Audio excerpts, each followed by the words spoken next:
Bonjour, peuple de Dieu, c'est le pasteur Jérémie, aussi connu sous le nom de pasteur Loïc. Nous voulons parler d'un sujet très important. Le Seigneur voudrait nous entretenir sur un événement particulier qui est l'enlèvement et plus précisément sur le chant que devrait chanter l'époux, son épouse, lors de cet événement. Alors avant que nous ne puissions commencer, nous voulons d'abord recommander ces moments entre les mains de l'Éternel par une prière. Alors, en signe de révérence à notre Père Céleste, à notre Dieu, baissons nos têtes et prions ensemble. Père éternel, Dieu Tout-Puissant, Roi des rois, Seigneur des seigneurs, toi qui règnes au-dessus de toutes choses, toi qui n'as pas de pareil sur la terre et dans les cieux, merci encore pour ces moments. Nous voulons te recommander toutes choses en tes saintes mains, que tu puisses encore disposer tout, Seigneur, en notre faveur, en faveur de cette interaction, afin qu'elle soit productive, qu'elle soit vraiment instructive, qu'elle soit édifiante, pleine de révélations, pour le corps du Christ, au nom de Jésus-Christ. Nous venons ainsi nous opposer à tout ce que se lève contre la connaissance de tes mystères contenus dans tes saintes écritures, soit neutralisé et renvoyé dans les comptes de l'enfer au nom de Jésus. Nous implorons, Seigneur, ton sang qui nous recouvre, qui nous sanctifie, au nom de Jésus, que ton Saint-Esprit prenne le contrôle et nous dirige encore, nous conduise dans toute la vérité, comme tu as dit, lorsqu'il viendra, il va nous conduire dans toute la vérité, nous enseignera toutes choses et nous révélera les choses à venir. Laisse qu'il en soit ainsi, au nom de Jésus. Amen. Alors nous voulons prendre notre passage principal des Saintes Écritures dans le livre d'Apocalypse chapitre 15, versets 3 à 4. Nous lisons ainsi la parole de Dieu dans Apocalypse chapitre 15, versets 3 à 4 au nom de Jésus-Christ. Et il chante le cantique de Moïse, le serviteur de Dieu, et le cantique de l'agneau en disant: tes œuvres sont grandes et admirables, Seigneur Dieu Tout-Puissant. Tes voies sont justes et véritables, Roi des nations. Qui ne craindrait, Seigneur, et ne glorifierait ton nom, car seul tu es saint, et toutes les nations viendront et se prosterneront devant toi, parce que tes jugements ont été manifestés.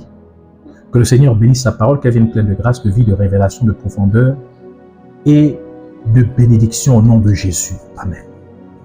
Alors, le Seigneur voudrait nous entretenir sur le chant de l'enlèvement. Donc, le titre de ces enseignements est le chant de l'enlèvement. À chaque événement majeur, les gens chantent généralement des chants de louange ou d'adoration à Dieu, soit pour reconnaître qui est Dieu, soit pour apprécier ce qu'il aurait fait pour eux.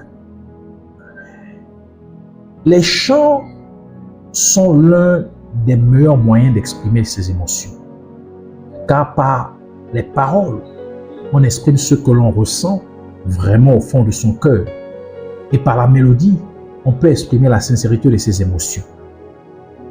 Moïse chanta à Dieu lorsqu'il les fit sortir d'Égypte. Déborah éleva la voix pour chanter un chant de louange à Dieu pour avoir délivré le peuple d'Israël de l'oppression de Sisera. Anne ne pouvait se taire, car elle devait chanter à Dieu en signe de reconnaissance, parce que Dieu l'avait amenée à enfanter alors qu'elle était incapable d'avoir des enfants. David, quant à lui, a loué et adoré Dieu à maintes reprises pour sa grandeur et pour les nombreuses fois où il l'a délivré de ses ennemis. L'enlèvement de l'Église est un événement majeur dans l'histoire de l'humanité. Et plus important encore, pour chaque chrétien qui y participerait. Et un tel événement aussi important doit être marqué par un acte de reconnaissance envers Jésus-Christ pour ce qu'il a fait qui nous permet de participer à cet événement. Il est donc impératif que l'Église suive la tradition établie par les grands hommes et femmes de la foi. Et c'est pourquoi la parole de Dieu déclare dans Ésaïe chapitre 35 verset 10, Les rachetés de l'Éternel retourneront. Ils iront à Sion avec chant de triomphe et une joie éternelle couronnera leur tête. L'allégresse et la joie s'approcheront. La douleur et les gémissements s'enfuiront. Psaume 149, verset 1, ajoute en disant, louez l'Éternel, chantez à l'Éternel un cantique nouveau, chantez ses louanges dans l'assemblée des fidèles. Ainsi, si les chrétiens devraient écrire un chant d'adoration à Dieu au sujet de l'enlèvement, ils devraient relater ce que Jésus-Christ a fait pour nous permettre d'y prendre part. Ce chant doit décrire la position de l'Église à son égard. De ce fait, le chant doit refléter à qui il s'adresse et pourquoi l'Église est enlevée. Il doit exprimer l'amour que Jésus-Christ a manifesté envers l'Église malgré le rejet de Dieu par l'humanité. Un tel chant serait donc une adoration à l'agneau de Dieu. Un chant d'adoration de son épouse, l'Église, qui s'est préparée pour les noces. Elle ne le méritait pas. Elle ne méritait pas ses noces. Mais le sacrifice que Jésus-Christ l'a rendu, le sacrifice de Jésus-Christ l'a rendu digne de recevoir cette rédemption. Donc de faire partie de ses noces. Donc le chant dirait ceci: adoration à l'agneau de la part de son épouse qui s'est apprêtée. Pendant que nous le regardions, lui, il regardait l'Église. Ceux qu'il regardait ne s'occupaient de lui. Malgré cela, il est quand même descendu pour eux.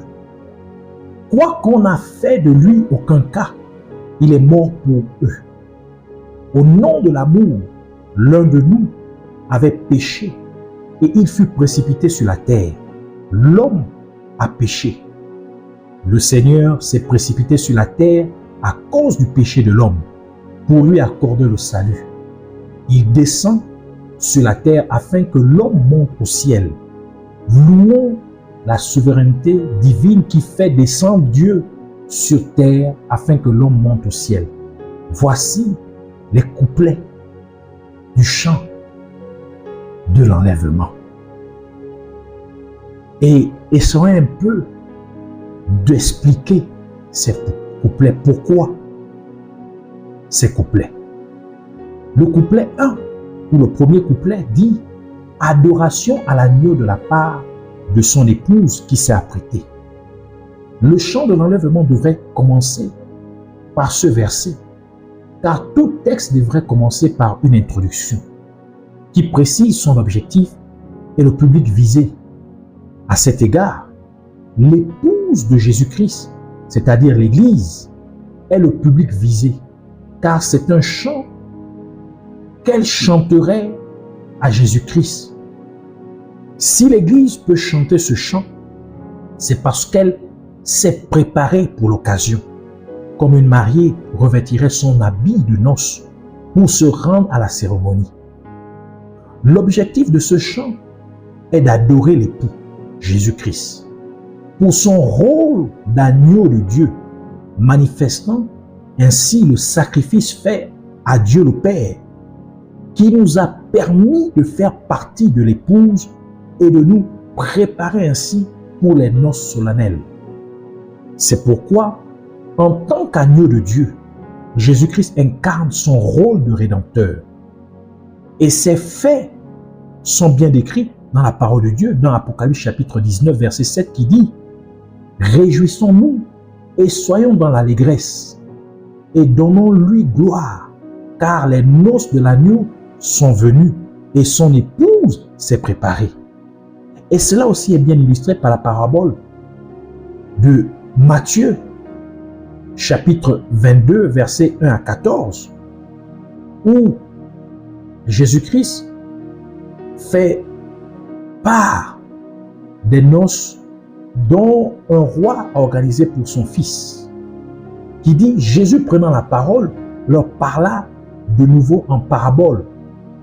Et il dit, le royaume des cieux est semblable à un roi qui fit des noces pour son fils.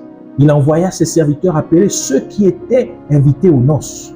Mais ils ne voulurent pas venir. Il envoya encore d'autres serviteurs en disant, dites aux conviés, voici j'ai préparé mon festin, mes bœufs et mes bêtes grasses sont tuées. Tout est prêt, venez aux noces. Mais sans s'inquiéter de l'invitation, ils s'en allèrent, celui-ci à son champ, celui-là à son trafic, et les autres se saisirent des serviteurs, les outragèrent et les tuèrent.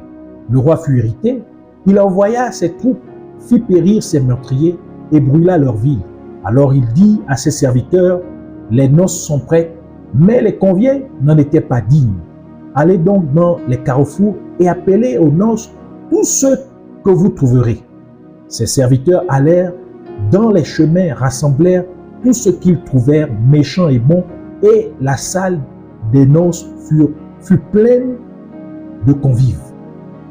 Le roi entra pour voir ceux qui étaient à table, et il aperçut là un homme qui n'avait pas revêtu un habit de noces. Il lui dit, mon ami, comment es-tu entré ici sans avoir un habit de noces? Cet homme eut la bouche fermée. Alors le roi dit aux serviteurs, liez-lui les pieds et les mains et jetez-le dans les ténèbres du dehors où il y aura des pleurs et des grincements dedans, car il y a beaucoup d'appelés, mais peu d'élus. Par cette parabole, Jésus-Christ voulait tout simplement insister sur l'importance d'avoir une tenue de mariage appropriée, une tenue de noces appropriée. Or, nous savons qu'habituellement, la mariée est entièrement vêtue de blanc, sachant que le blanc symbolise la sainteté. Cela confirme donc l'importance pour l'Église de Jésus-Christ de se revêtir de sainteté, c'est-à-dire de marcher dans la sanctification, dans la sainteté. Il est donc impératif pour chaque chrétien de vivre une vie de sainteté. Et c'est pourquoi la parole de Dieu dit dans Hébreux chapitre 12, verset 14, « Recherchez la paix avec tous et la sanctification, sans laquelle personne ne verra le Seigneur. » 1 Pierre chapitre 1, verset 15 à 16 ajoute en disant, « Mais puisque celui qui vous a appelé est saint, vous aussi soyez saints dans toute votre conduite, selon qu'il est écrit, vous serez saints car je suis saint. » Jésus-Christ a de nouveau souligné l'importance pour l'Église d'être prête à travers la parabole des 10 vierges, dont nous connaissons bien le contenu dans Matthieu chapitre 25, verset 1 à 13. Alors, les versets ou les couplets 2 à 4 du chant de l'enlèvement disent ceci. Pendant que nous le regardions, nous regardions le Seigneur, lui il regardait l'Église. Couplet 3, ceux qu'il regardait ne s'occupaient pas de lui. Malgré cela, il est quand même descendu pour eux. Couplet 4, quoi qu'on a fait de lui, aucun cas, il est mort pour eux. Ces couplets 2 à 4, de 2 à 4, illustre parfaitement la nature et la mission de Jésus-Christ, l'agneau de Dieu, innocent et sans péché, qui a pourtant payé le prix pour chaque être humain, y compris ceux qui n'avaient aucun respect pour lui, qui n'avaient aucun regard pour lui. Le prophète Ésaïe l'a bien décrit dans Ésaïe chapitre 53, verset 3 à 6, qui dit « Méprisé et abandonné des hommes, homme de douleur et habitué à la souffrance », donc faisant référence ici à Jésus-Christ, semblable à celui dont on détourne le visage. Nous l'avons dédaigné, nous n'avons fait de lui aucun cas. Cependant, ce sont nos souffrances qu'il a portées. C'est de nos douleurs qu'il s'est chargé. C'est de nos douleurs qu'il s'est chargé. Et nous l'avons considéré comme puni, frappé de Dieu et humilié. Mais il était blessé pour nos péchés, brisé pour nos iniquités. Le châtiment qui nous donne la paix est tombé sur lui. Et c'est pour ces meurtrissures, et c'est par ces meurtrissures que nous sommes guéris. Nous étions tous errants comme des brebis, chacun suivant sa propre voie. Et l'Éternel a fait retomber sur lui l'iniquité de nous tous. Le couplet 5 dit ceci. Au nom de l'amour, l'un de nous avait péché et il fut précipité sur la terre. L'homme a péché. Ce couplet explique tout simplement la raison pour laquelle l'humanité a besoin d'être rachetée. Et cela est à cause du péché commis par Adam, le premier être humain, en désobéissant à Dieu. Adam accepta de manger le fruit que Dieu leur avait interdit de manger lorsque sa femme, Ève, le lui donna, comme le mentionne le livre de Genèse, Genèse chapitre 3, verset 6, qui dit « La femme vit que l'arbre était bon à manger et agréable à la vue, et qu'il était précieux pour ouvrir l'intelligence. Elle prit de son fruit et en mangea. Elle en donna aussi à son mari qui était auprès d'elle, et il en mangea. » Cela implique qu'Adam pécha contre Dieu à cause de l'amour qu'il avait pour sa femme Ève. Car il ne s'est point offusqué, il n'a même pas posé des questions, il a juste pris le fruit parce que c'était sa femme qui le lui avait donné et parce que sa femme avait déjà mangé ce fruit. Donc à cause de l'amour, Adam a péché. À cause de l'amour qu'il avait pour sa femme, il a péché contre Dieu. Et le couplet 6 de la chanson énonce l'action de Dieu, l'action que Dieu a dû entreprendre comme remède au péché de l'être humain. Ce couplet dit, le Seigneur s'est précipité sur la terre à cause du péché de l'homme pour lui accorder le salut. Ce 6e couplet du chant de l'enlèvement décrit en effet ce que Dieu a fait, car Dieu est descendu sur terre en la personne de Jésus-Christ pour payer le prix de la rédemption de l'humanité en étant crucifié sur la croix, afin que quiconque croirait en la mort et la résurrection de Jésus-Christ, acceptant Jésus-Christ dans sa vie comme son sauveur et Seigneur, soit sauvé. Et c'est pourquoi la parole de Dieu dit dans Philippiens chapitre 2 versets 5 à 8 qui dit « Ayez en vous les sentiments qui étaient en Jésus-Christ, lequel, existant en forme de Dieu, donc il était Dieu, n'a point regardé comme une proie à arracher d'être égal à Dieu, mais s'est dépouillé lui-même en prenant une forme de serviteur, en devenant semblable aux hommes. » Donc il a quitté le ciel, il a quitté son trône et il s'est fait homme. Et ayant paru comme un simple homme, verset 8, il s'est humilié lui-même, se rendant obéissant jusqu'à la mort, même jusqu'à la mort de la croix. Jean chapitre 1, verset 1 à 2 et verset 14 ajoute en disant, au commencement était la parole, et la parole était avec Dieu, et la parole était Dieu. Elle était au commencement avec Dieu, verset 14, et la parole a été faite chair, et elle a habité parmi nous, pleine de grâce et de vérité. Et nous l'avons contemplé, et nous avons contemplé sa gloire, une gloire comme la gloire du Fils unique venu du Père. Jean chapitre 3, verset 16, Jésus conclut en disant, « Car Dieu a tant aimé le monde qu'il a donné son Fils unique, afin que quiconque croit en lui ne périsse point, mais qu'il ait la vie éternelle. » Ainsi, Jésus-Christ, étant Dieu, est descendu du ciel sur la terre pour sauver l'être humain de la condamnation du péché, afin que l'être humain puisse devenir éligible pour monter au ciel. Et cela est résumé par le 7e couplet du chant de l'enlèvement, qui dit « Il descend sur la terre afin que l'homme monte au ciel. » Ce 7e couplet du chant décrit le but de la venue de Jésus-Christ sur terre, ce qui est de permettre aux êtres humains d'accéder au ciel. Et parce que Jésus-Christ a réussi sa mission, son épouse, l'Église, bénéficiaire du succès de sa mission, se doit de le louer pour son œuvre exceptionnelle et incomparable. Et cette louange est bien exprimée dans le dernier couplet du chant qui dit « Louons la souveraineté divine qui fait descendre Dieu sur terre afin que l'homme monte au ciel. » Et cette louange est illustrée par le passage suivant du livre d'Apocalypse, Apocalypse chapitre 5, versets 11 à 12, qui dit ceci. « Je regardais et j'entendis la voix de beaucoup d'anges autour du trône et des êtres vivants et des vieillards, et leur nombre était des myriades de myriades et des milliers de milliers.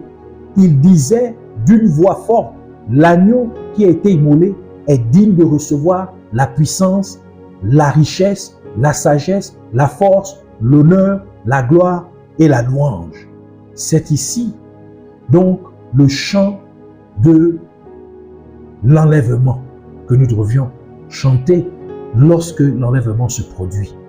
Je reprends le chant. Adoration à l'agneau de la part de son épouse qui s'est apprêtée. Pendant que nous le regardions, lui, il regardait l'Église. Ceux qu'il regardait ne s'occupaient de lui. Malgré cela, il est quand même descendu pour eux. Quoi qu'on a fait de lui, aucun cas, il est mort pour eux. Au nom de l'amour, l'un de nous avait péché et il fut précipité sur la terre. L'homme a péché. Le Seigneur s'est précipité sur la terre à cause du péché de l'homme pour lui accorder le salut. Il descend sur la terre afin que l'homme monte au ciel. Louons la souveraineté divine qui fait descendre Dieu sur terre afin que l'homme monte au ciel. C'est ici le chant de l'enlèvement. Que Dieu vous bénisse et que vous puissiez chanter ce chant le jour de l'enlèvement au nom de Jésus-Christ. Amen.